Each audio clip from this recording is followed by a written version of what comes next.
السلام عليكم، يا هلا قباطنا، كيف الحال؟ ان شاء الله تكونوا كامل بصحة جيدة. جيت بهذا الفيديو باش نحكو على حسابي الرسمي الاول على انستغرام اللي كان عنده تقريبا شهر ونصف مسكر، لانه كان يتلقى حملات تبليغ وسينيال وكذا، ف توقف لمدة شهر ونص، وأنا كنت فقدت الأمل من الاسترجاع.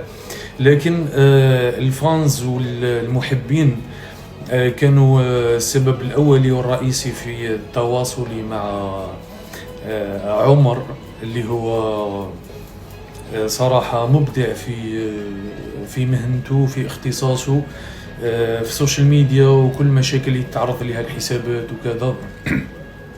وفي مده قصيره صراحه، في ظرف قصير من يوم ما تواصلت معاه، ظرف قصير يوم ونص او يومين بالاكثر، استرجع الحساب، والحمد لله قدرنا نرجعوا حسابنا الاصلي. فشكرا بزاف عمر، وما شاء الله عليك، انت مبدع، وتحيه كبيره لك.